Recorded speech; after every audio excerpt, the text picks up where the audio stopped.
All right, we're good to go. We've got the Batman 2 trailer, the second trailer. Came out this past Saturday at DC Fandome. So we're here to talk about it.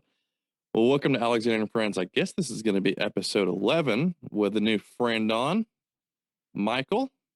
Hello. I am, in fact, Michael. There you go. You glad I didn't call you Mikey? Oh. This is over. This is... All right, well, let's go ahead and get into the Batman. You want to start with one of your bullet points? Just tell me what you thought about the trailer. Well, first, I'm really digging I really dug the gritty aesthetic of the trailer. It's I really see what it is that they're trying to go for.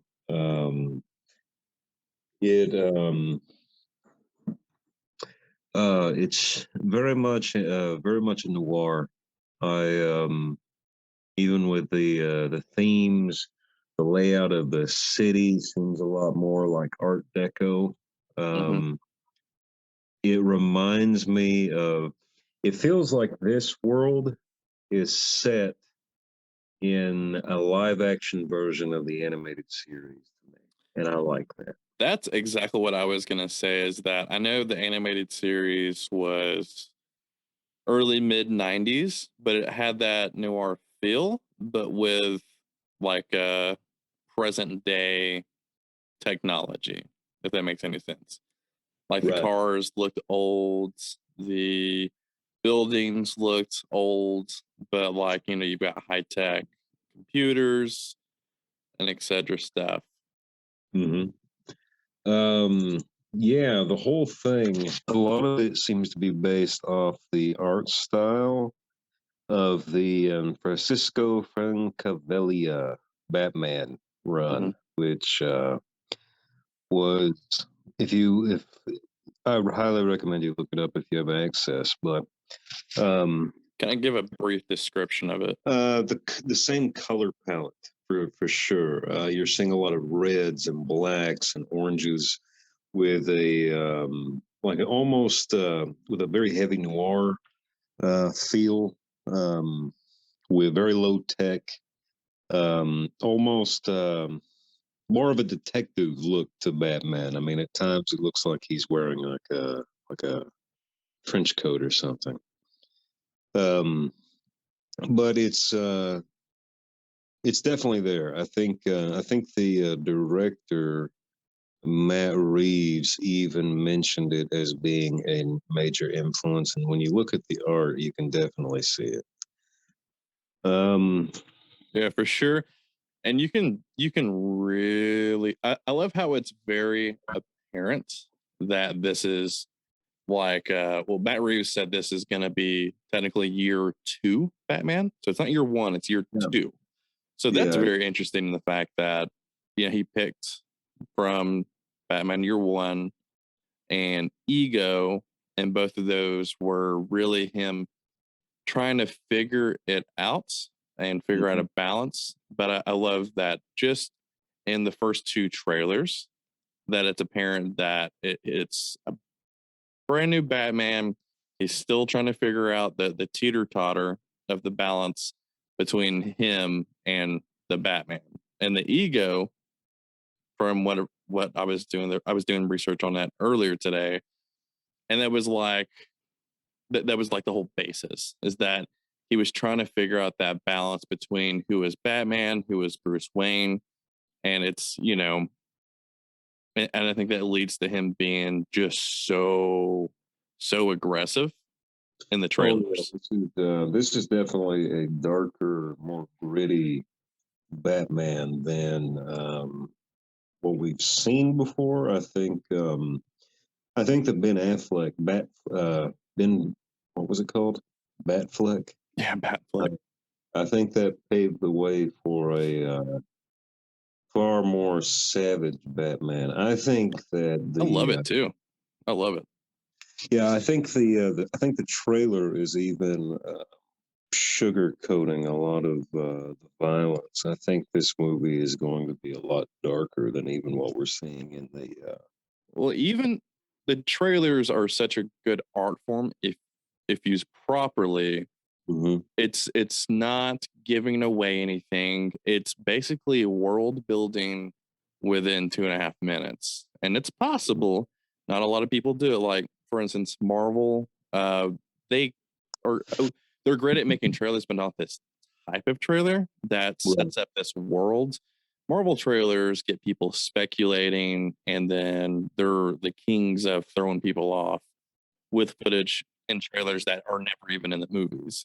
And I really don't want to. I don't want to get into any kind of real speculation or oh, the hidden Easter eggs in the trailer. I'm not in for that stuff, you know. But talking about the art influences and different themes and things that I'm seeing in the trailer, that's something I find kind of interesting.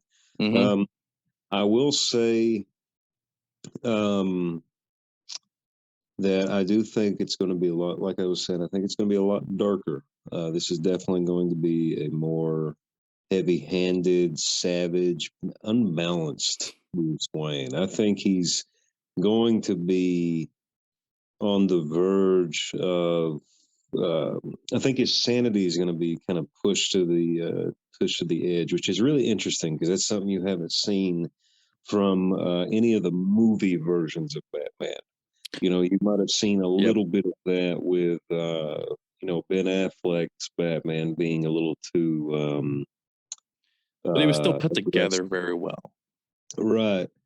But I think this Batman, it may be unhinged. You know, I think. I hope so. Like I want to Uh, see that. mhm. And it's so funny that we're doing it with Robert Pattinson. Like he's the guy to do it. And I don't care what anyone like. I haven't even seen a lot of backlash. There was backlash when they reported that he was cast as Bruce or Batman. But since the first trailer drop, I was like, oh man. And to see this new footage and like just not even to sound weird, but his jawline is perfect for Mhm. the Batman cowl. Like Yeah, you've got to have a good perfect. jawline to be Batman. It's his most defining feature. Oh, for Um, sure. I like the fact that they're acknowledging the eye makeup Mm-hmm. too. So he's got a little bit of the emo thing going on when he takes it off. You know, he's got the raccoon look. I like that. Well, it was so campy and like past Batman's like just say I can't remember if it's Keaton or Kilmer or whoever, but there's a Batman where like it shows him in the bat cowl with obvious eye makeup, takes cowl off, no eye makeup. Um, I think all of them have done that. Even the Christian Bale version of Batman did that as well. Um, I really wouldn't mind like people like Deadpool, Spider-Man, stuff like that, like in traditional comics, the eyepiece is just white, right? So mhm. I don't think it would be that far off if like at some point one day where we see a Batman with like the eyelets are just white, you know? Yeah, that'd be interesting. I One thing I will say is I think it's interesting that they're letting him use his actual voice as Batman. You know, It's a little distorted, but not over the top. right? And I do want to go to the one thing. There was one scene in the trailer that actually almost made me laugh because I thought it was silly. It's when he's in the visitation booth in the jail. I think it looks like he's visiting Riddler. the Riddler. Mm-hmm. Um, his explosive reaction, I don't know. It was just there was something about I don't know. There was just something about that scene. It seemed I kind of think silly. it almost got me as a silly factor only because I was expecting something over the top like Christian Bale, or I was expecting it to be way Yeah, more silly than it was. And it almost like personally for me, it was more startling because we've so far not seen a whole lot of him talking or screaming or whatever. The only thing that really threw me off is I couldn't understand what he said at first, and I had to throw in the captions, and it said, "What have you done?" I think is what he says as he screams. Yeah, but like what was silly to me was the fact that it. I mean, first of all, the imagery of him in an interrogation booth. I mean, it automatically brings to mind Christian Bale. Exactly. Swear to me and all that Swear to stuff. me, where is she?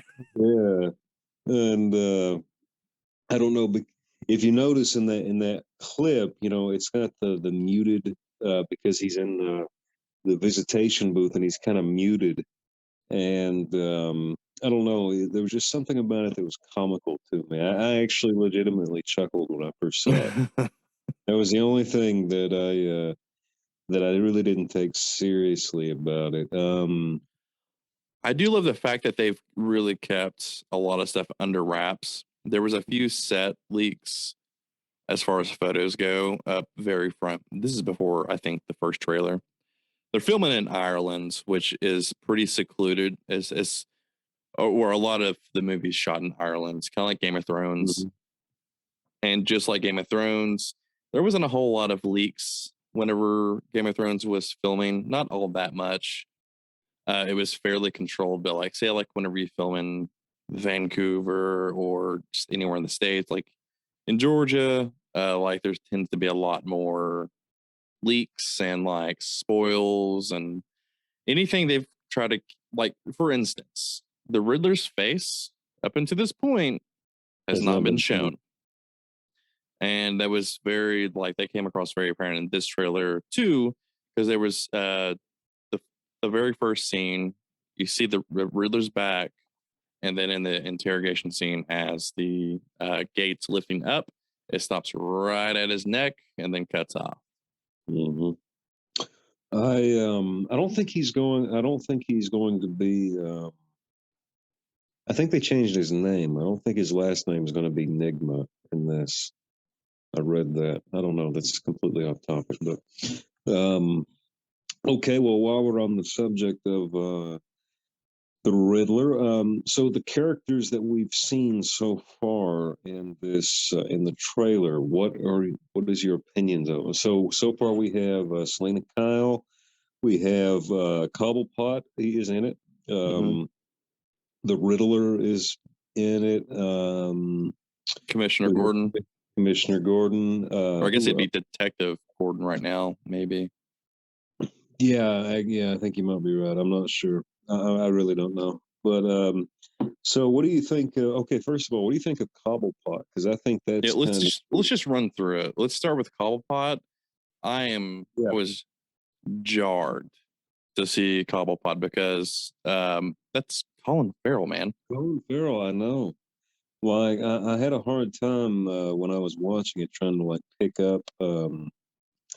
Uh, like I was looking very hard at him to try to like see, you There's know, no distinctive features that stand out as Colin Farrell. He's right? at this point in his career where it's just arts, and I think that's great. Yeah. Like it's not like based on his good looks or charm. Like there is no aspect of that human being in this movie that looks like Colin Farrell, speaks like him, nothing. And this is pre Penguin Cobblepot too. I like that about it. Mm-hmm. It was He's it's, probably in some kind of shady business, but this isn't full on Penguin for sure. and also he's not in the trailer, but they have John Turturro, I believe his name is, playing Falcone, which is really interesting. Do you know who that is? No, who is that? You know who he is. You know who he is. He's one of those people. Oh, brother, where art thou? He's in like, Oh, don't seek the treasure. yeah, don't seek the treasure. All right, so oh brother, where art thou? Okay, Yeah, I could see that. He, yeah. he's So he's he's playing he's the mafia boss, the kingpin. right. He has played some more serious roles. It's just not anything widely popular. I can't remember. He has played some. some We bad guys a few we times. thought you was a toad. We What? thought he was a horny toad. Do Did not not see. seek the treasure. Hi, All right. you. Quiet down. What's your picture? Great movie. Okay.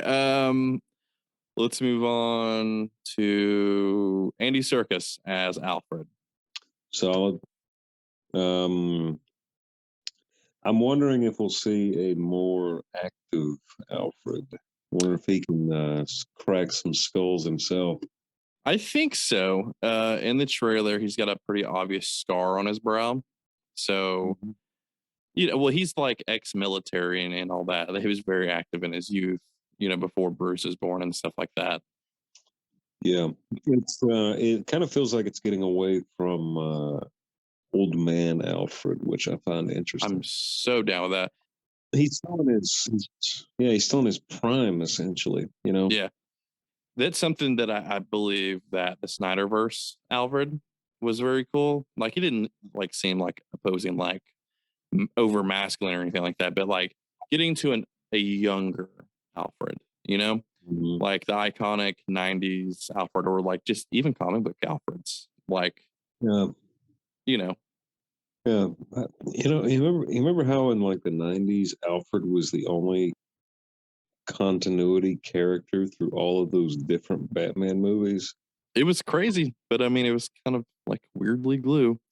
But Yeah. like taking those Alfreds, you can't tell me that Alfred, even though I know it happened, Alfred kicked Superman's ass at one point in the comics. Like it doesn't click for me. But say like this Alfred in this movie, I could Hmm. see it, you know? Yeah. Yeah. So Yeah. Andy Serkis looks great, which is, I think, Oh, this is only like his third or fourth movie where he's not using mocap as his character. no, he's done a bunch. He's done a bunch. The only ones I He's can just think of is this Claw in the MCU. There was oh God, I cannot remember the name of the movie, but I think it was him and Simon Pegg in a movie. he plays roles all the time. He's actually been doing it for a long time too. He's played a lot of roles all the way back. I don't remember what it was, but I watched some movie recently and he was in it. I mean, he's in Peter Jackson's King Kong. That's one just off the top of my head. Mm-hmm. Um, I can't really remember, but he's played other live action roles. He's played He's a always few. weirdly typecasted for like motion capture. Just Oh, he pioneered this stuff. oh yeah, Oh, he's the king for a reason. so weirdly enough, speaking of Andy Serkis and bringing back Matt Reeves, so Matt Reeves is the director of the last two Planet of the Apes movies. So th- It makes th- sense as to why he casted a few people then. this will be the second time a director has directed a Batman movie and also a Planet of the Apes movie, which is weird for some strange reason. Tim Burton. Okay. Yeah.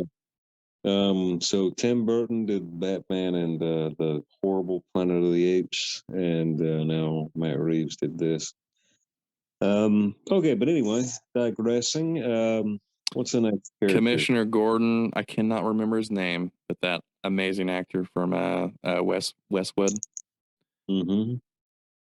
I Yeah, I don't have any problem with it whatsoever. I like it. I Go don't for it. either, and there's always backlash whenever how people Yeah, they think it's a complain race. I don't when care. I don't. yeah. It Here's why I stand on that. If it makes sense and it's good for the story, that's all I care about, really. Right. And Well, like there's nothing.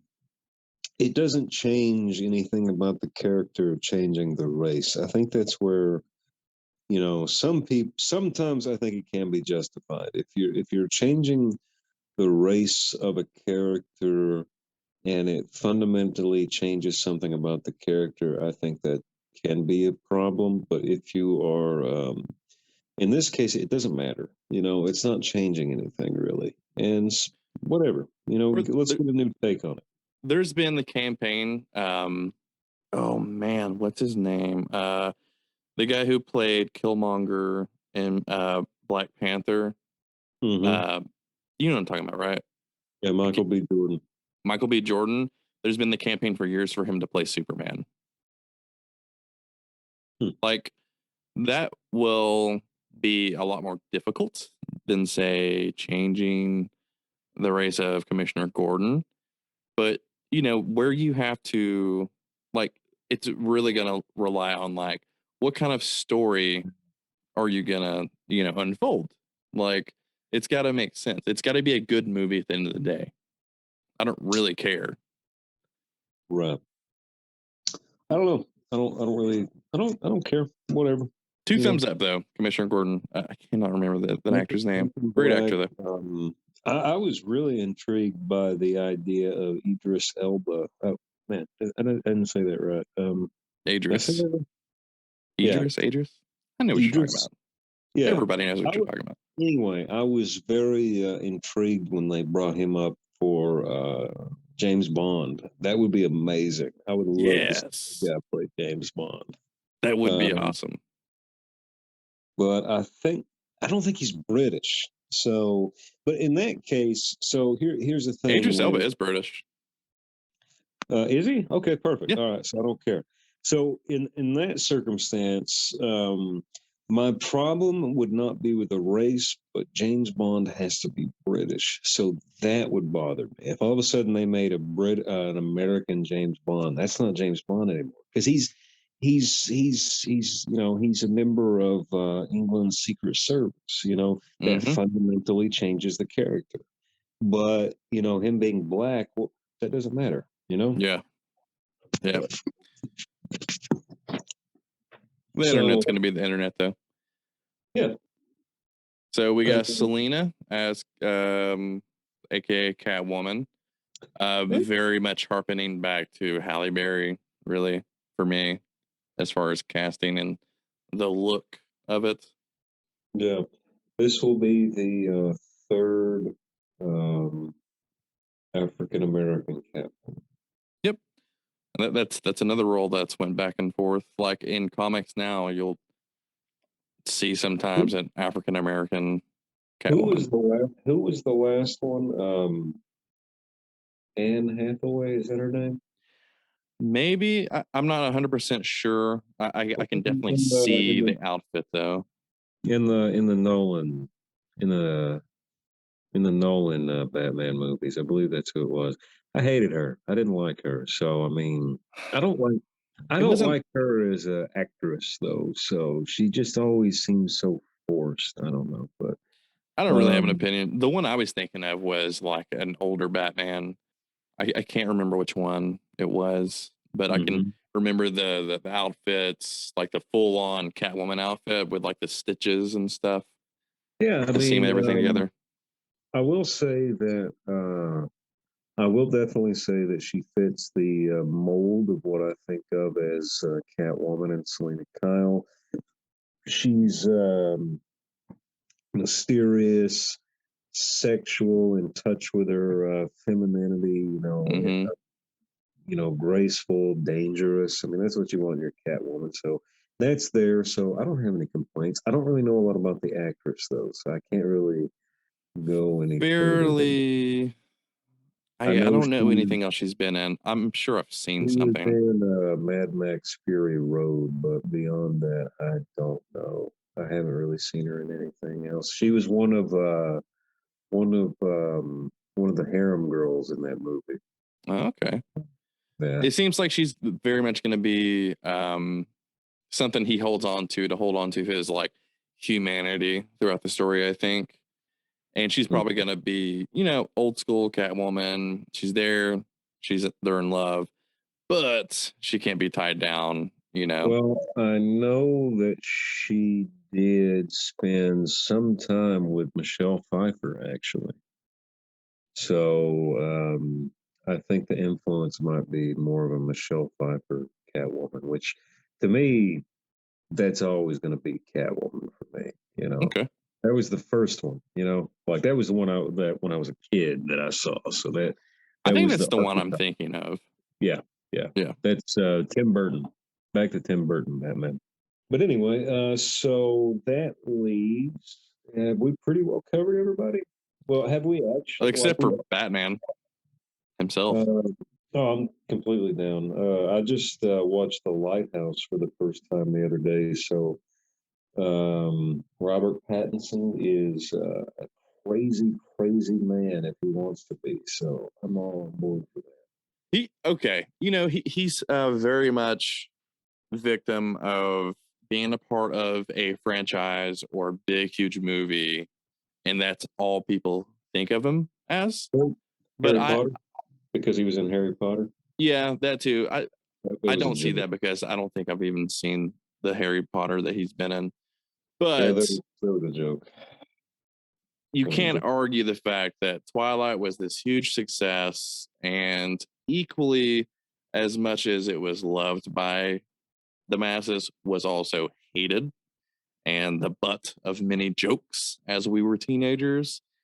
But I've like out of that whole franchise, like he was always probably like my favorite part, but seeing him in things after the fact throughout the years, like it's been Yeah. enough time, there's been enough breather for him to do stuff and people to really appreciate it. Like he was in there was a Netflix movie, it was like medieval times, great in it. There was also Tom Holland movie on Netflix where it was like I want to say the 60s, 50s or 60s, where he played a psychopath. Like his range is so wide. And if you Mhm. did, I'm not sure if you noticed in the trailer, there was like a little clip of him like putting on a t-shirt. He got ripped for the role too. Mhm. Like he packed on some muscle for this role. Like not Batfleck muscle, but like He, big for him. yeah, no, he's pretty stout. Um, Yeah, I mean, I think the whole Twilight thing is pretty mute because I've been following his career. He was actually doing some movies during, like, right at the time of, or maybe during the Twilight thing that I'd actually caught, and I realized pretty early on that he had some range to him. So he earned he earned that with me a long time ago, and the he was good in more recently Tenet, uh, Christopher Nolan's movie, which was really I good. keep meaning to watch that movie. I'm sure it's Uh, amazing. the Lighthouse is phenomenal. Weird. It's weird. It's one of my kind of movies. You might not like it Is it honestly, like but Stephen King movie or something? Or based no, on a Stephen King book? no, no. Yeah, I've got mad props just for his acting skills. It's one of those very like deeply symbolic and heavily themed movies that's horror. It's graphic and weird and makes you uncomfortable, and it's good though. And he's kind of descending into madness in that movie. It's really good. Uh, there's another movie that I can't remember what right off the top. It actually is the movie that got him the role with Matt Reeves, but I can't remember it off the top of my head right now. Um, but yeah, he's been very prolific. He's worked his ass off the last decade or more. So Well, I love how his success very early on didn't like drive him into like being a crazy, like some people just go off the deep end and shit like that. Like he didn't let it just swallow him up. yeah, he didn't have the child star syndrome. Yeah, I mean, yeah, I mean, hey, I'm completely down for it. I have no problem whatsoever with him. Can we talk about that hallway scene? Where he's getting shot. Yes, that clip, that little scene is one of the most badass things I've ever seen in any Batman movie Yes. ever. That is awesome. And I love a good hallway scene. Like, It reminded me of the Daredevil one, just on steroids, you know? mhm. And I Yeah. love like just the cinematic of it being pitch dark and only lighting up as the bullets are flying. So like Hmm. as soon as you see the bullets flying again, you see them in a different spot or doing something different in a different direction. It's like, oh. My reaction when I saw that was, "Ooh, this Batman's bulletproof." That was cool. Well, in the comics, his whole thing was whenever he's asked, like, why do you have the big symbol on your chest? And it's so that they'll shoot him in the chest and not the face. Mm, that's smart. I didn't know that. Yep. It's. I love it whenever they kind of they explain something silly and it actually makes it into something serious. Yeah, it makes sense. That's why it was big and yellow in the comics. Big and yellow. It's a nice big target where Yeah. all the padding is. Um, by the way, I'm sorry. I have a big tray of kinetic sand right here. It is just it's a little distracting. No judgment. Yeah, it's the ADHD. So the but Halloween scene is pretty kick ass. What do you think about the obvious, like the pretty obvious parallels between the Riddler and the Zodiac Killer? I hadn't thought about that. That is true, isn't it? You know, he's always left letters and riddles and stuff like that, but like just the fashion of it being cut together. Then you've got the mask. There's, he's not wearing like the weird, hat with the question mark or anything like that. He's wearing like a pullover mask. Yeah, this is not Jim Carrey's Riddler by any stretch of the imagination. Nope. There has been no red hair or anything. I had actually not heard it compared to the Zodiac Killer, but that is really interesting. Um, Well, you see this, like in the sketches of the Zodiac Killer, he's got like the almost like box like pullover mask or whatever with the eye slits. yeah, And the little clips we've seen so far is of a similar look, with almost like a butcher's robe, like a leather butcher's robe. Like it's been very like a flash here and there, but it's pretty similar. And then he's sending letters into the news stations and making reaching out to the cops and the uh, media. he's toying with them. Exactly. Like he thinks he's, far above anyone else. Yeah. I mean that's actually that's you've kind of taken me back now because I didn't really make that correlation between the Zodiac Killer and the Riddler, but that's really interesting. And if you on one of like the cards that's read off in the first or the second trailer, there is if you look at the bottom right part of the card, there's these it's like a code, like symbols and codes and stuff like that. That Hmm. if you, it's been decoded now, but it basically finishes part of the riddle or something. Feel like there's an actual, like that's how much detail has been put into this. Is that it's not just random symbols and shit that don't mean anything. It's not just for looks. It's like an actual code that you can decipher. Oh, his name is Paul Dano, by the way. I don't know if we actually brought his name up, but At this point, I don't even know what he looks like. Paul Dano. Mm-hmm. He's another one of those guys who's been quietly plugging away for the last, Oh wow, he's actually a pretty young dude, huh? a little bit older, like than us. Oh, he's just got that baby face. Yeah, he's got that baby face. He kind of came out about the same time as like that Michael Cera thing. I think he kind of got typecast briefly as like a Michael Cera esque type, Gotcha. but he's always been a bit more edgy. And he's been in a lot of things that are kind of like really solid movies. He was in There Will Be Blood, Little Miss Sunshine, Swiss Army Man, just to name a few. Like really solid movies, and he's always very diverse. From being a a wannabe pilot who is taking a vow of silence until he joins the Air Force, to a man stranded on a desert island with a dead body of Daniel Radcliffe. Radcliffe. Yeah, I remember seeing the trailers, and I think I watched a bit of the movie. Okay, so that's him. Yeah, it's that guy. You've seen him. Like that's what I'm saying. He's one of those actors who's been like quietly plugging away, doing a lot of really awesome stuff. You know his face, but he's not. He hasn't like had that. He hasn't broken out really. You know.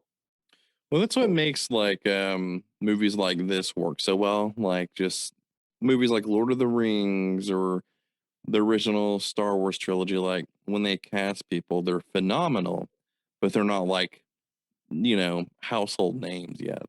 Yeah, it's easy to forget that Harrison Ford and Mark Hamill were nobody until Star Wars. You know.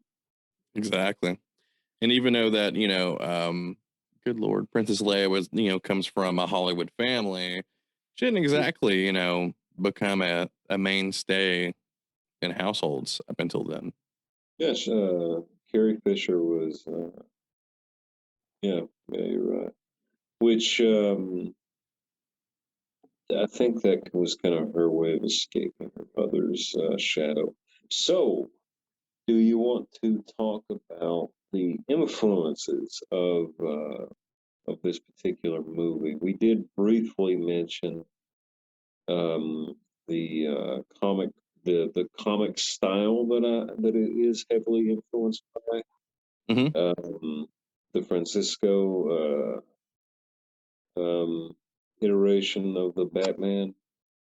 Um, I believe that they are taking a lot of influence from Batman Ego, Batman The Long Halloween, and Batman Year One. I think we briefly mentioned that. Um, The Long Halloween, that's the one that I didn't get to dive into. Explain a little, touch on all of them, but start with that one. well, The Long Halloween is like it's more of an arc, so it's kind of hard to just kind of wrap it all into a neat little bow. But what I will say about like the story elements don't really seem to necessarily be there with the Long Halloween. But what I will say is it seems like this is the Long Halloween's Gotham, if that makes sense. I think that's where they have that same kind of. I can't. It's like a grungy noir. Yeah. Uh, Almost gothic, almost somewhere in between, like a rundown, low tech, gritty noir Gotham. You know, And he's very much relying on a lot of brute strength at this point. Also, like we're gonna see the detective come out in him, obviously, because he's very smart. But we're seeing a lot of brute force and very archaic way of doing things thus far. There we go. Little technical difficulties. I think we were talking about the comic influences, and I yeah, think that the last thing I was talking I about was was the absolute archaic way of the way Batman's doing things, and the old look from the what is it, the Long Halloween arc of Batman comics. um, I was talking about the noir style, like the this Gotham is definitely the Long Halloween's Gotham. That's what it seems to be anyway. Hmm. Um, this is um, this is year one Batman dumped into the Long Halloween Gotham, dealing with the moral problems of Batman ego, essentially, And I dig it. and then sprinkle in the Zodiac killer and a few little fun Easter eggs as well. So it looks interesting. I'm gonna be honest. I'm actually, believe it or not, pumped once again for a Batman movie. I didn't think that would happen. Um, my feelings weren't the best about this last iteration. Love, love Ben Affleck as Batman, but I just didn't care for the movies they kept putting him in. Definitely the best part of there's a Batman versus Superman theatrical that made almost zero sense the way it played out, but then there's a director's cut that corrected as much as they could correct, and it was a lot better. But Batman or Batfleck was definitely like my favorite part of the movie, regardless. Yeah, for sure. But this Batman is a totally different Batman in so many ways, and it just feels so much more emotional than any Batman that's ever come out. Like, it's just emotionally gripping. You can tell, and we don't even really know that much about the movie, and it's just on such display that internally there's a war going on, and that's where I think the Batman ego comic comes into play. Yeah, yeah, for sure. There's um, there's a conflict inside of Bruce, and I hope they are able to say something new. I hope that they are. It seems like they're taking a lot of inspiration and they're taking different things from all these different sources and they're sprinkling them together to make something different, something unique, and I'm kind of excited to see that. Um, I will say I did take a moment to kind of go into something else. I actually looked into the score a little bit. Now, there's not a whole lot out yet, but everything that I've looked into is that the music being used in this trailer is the new Batman theme for this particular movie. So that's interesting. I did look into it, and even the theme for this new movie seems to it seems to be it seems to really sum up what I think this movie is. And if you listen to the theme, you have these intense driving uh, synthy sounds, which reminds me a lot of Hans Zimmer. Hans Zimmer did the score for The Dark Knight and those movies. And Mm-hmm. then there is even a part where it leaves you like if you're listening to the theme, there's a brief moment where you hear the chord progression from the Danny Elfman track. So you hear the do do do, and then it doesn't do do do do, but it doesn't complete it, and then it goes, Ah! you know. So that kind of sums up to me what this movie is, and I'm hoping that like they take that and they make something really good out of it, that they take everything that we've had in the past and they take the good from all of them and put it together to make something even better. That's what I'm hoping for this film. um yeah, yeah, that's pretty much what I have to say about it. I'm very, very much looking forward to it. It's not, now in my 30s, it's not very often that I want to go to a theater. Like, it's pandemic aside, like, it's not very often that I go, I have to go see that movie in theaters. So this is Sure. one of them. This one, and not that I've even seen the original Dune, but I very Mhm. much want to see that movie in theaters. I'm glad have I finally convinced you that it's going to be amazing. Well, the first trailer that ever dropped of that movie, I was like, whoa, Yeah, this looks epic. I'm telling you, it's. I've been telling you this the entire time. It's the Lord of the Rings of sci-fi. You know. It seems like a lot, just within the trailer. It seems like a lot going on, but I'm Hmm. hoping they can tell a pretty compelling story that kind of puts you into that world, and you're just like, ooh, okay. Oh yeah, it's been around a while. Those books were. When I say it's the Lord of the Rings of sci-fi, like I mean that in scope in the level of writing that you're seeing, in the world building, in the grandioseness of it, and also in the age. It was written about 10 years after the Lord of the Rings. They knew each other. They hated each other. Tolkien hated Frank Herbert. That's amazing. Yeah. So, like, I'm very excited about that one. Sorry to go off on a tangent about it, but it's like, no, we'll definitely come back around and do another podcast episode talking about Dune, because you're the aficionado on Dune, and I have zero idea about what. I I don't even know what mean, it's even about, besides yeah, like I mean, the there's so basics. many things. There's so many things that come from that movie, from this book series, that people aren't even aware of. The Bene Gesserit are Jedi. You know, they were Jedi. Even George Lucas will tell you that he got the basic idea for the Jedi from the Bene Gesserit, and but they're all female. So that's a Mm. weird little distinction. So it's a female thing, and the main character from this movie is actually the first male to ever be a Bene Gesserit. So Mm. that's one of the things in the story. So and it's a little different. It's not,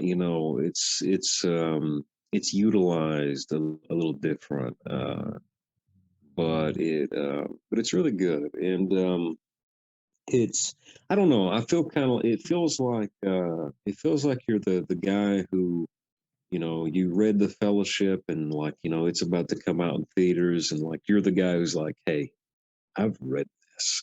You don't know what you're in store for. So I'm excited about that. Yeah, yeah, yeah, yeah. But I'm sure that part will be edited out. It's fine. No, I'm gonna leave it in there. That way, we have a little bit of a teaser to come back and talk some Dune. Oh, All right. Well, I'm just gonna tie it up right there. Just closing thoughts. The Batman looks badass, and I cannot wait to see it. And it's just to add a little bit of a note.